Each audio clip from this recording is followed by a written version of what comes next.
সিয়াম এমন একটা ইবাদত যার সমান কোনো ইবাদত পৃথিবীতে নেই। বোঝা যায় না মনে হয়?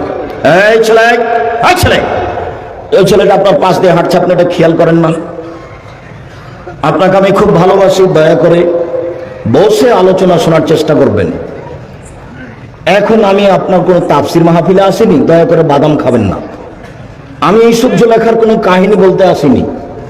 কাজে আপনি এটা কেসা কাহিনী মনে করে গল্প করবেন বা বাদাম খাবেন, এরকম নোংরা আচরণ আমাকে দেখায়েন না। আমার জীবনে আমি কোনোদিন অপ্রয়োজনীয় বাক্য বক্তব্যের নামে বলিনি। আমার জীবনে আমি কোনোদিন বক্তব্যের নামে কেসা কাহিনী বলিনি। অতএব আপনি এসেছেন, আপনাকে আমি ভালোবাসি, আপনার ভালোবাসা আরো বেশি হোক। আমি বলি জাযাকুমুল্লাহ খায়র, আল্লাহ আপনাকে উত্তম প্রতিদান দান করুক। আপনি একবারে চুপচাপ বসে থেকে কোনো কাজ আমাকে না দেখিয়ে এক খেয়ালে চেয়ে থাকেন, আপনার আমি কিছু না কিছু উপকার করবো ইনশাআল্লাহ।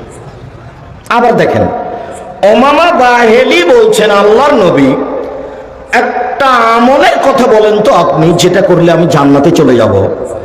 তখন আল্লাহ রাসূল বলছেন, ওমামা আলাইকা বিসম ফাইনাল্লাহ মিসলালাহু, ওমা তুমি সিয়াম পালন করো। দুনিয়াতে সিয়ামের সাদৃশ্য কোনো ইবাদত নেই। এই নামাজ সিয়ামের মতো এটা বলা যাবে না।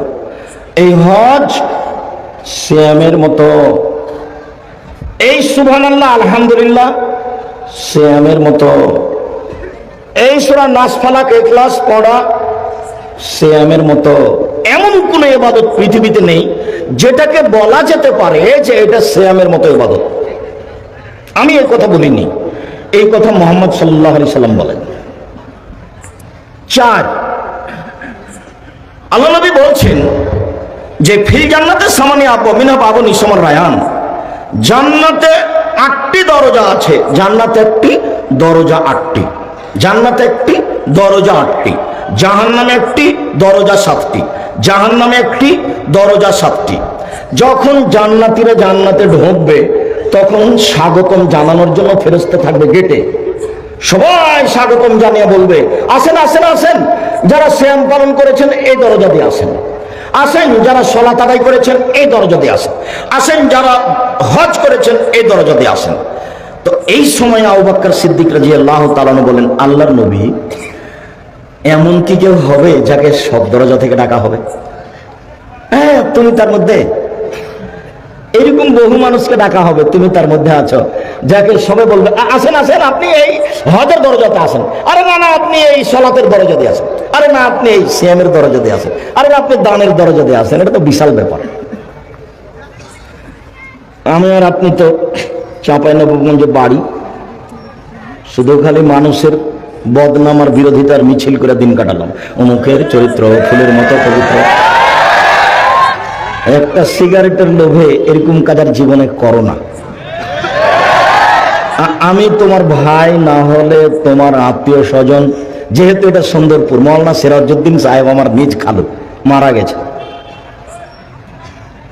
তাহলে মাওলানা সিরাজউদ্দিন সাহেবের ছেলেরা আমার নিজ খালাতো ভাই। সুন্দরপুরের সাথে আমার অনেক সম্পর্ক, নমপটের সাথে আমার অনেক সম্পর্ক, টিকলিচরের জিল্লু মাস্টার, উষা মাস্টার আমার নিজ খালাতো ভাই। তাহলে এমনি তো চাঁপাইনবাবগঞ্জ, তারপরে এলাকার সাথে আপনার অনেক আন্তরিকতা আমার রয়েছে। ছাত্র জীবনে আমি একদিন ইনার ঈদের মাঠে উপস্থিত হয়েছিলাম, তখন ইনি বললেন যে আপনি খুতবা দিতে পারবেন? বললাম ছেঁচড়া মেচড়া করে পারি, বলেন। তো সেই দিনের দৃশ্য তার খুব মনে আছে। যদি আমি জানি না তখন আমি কি বলবো।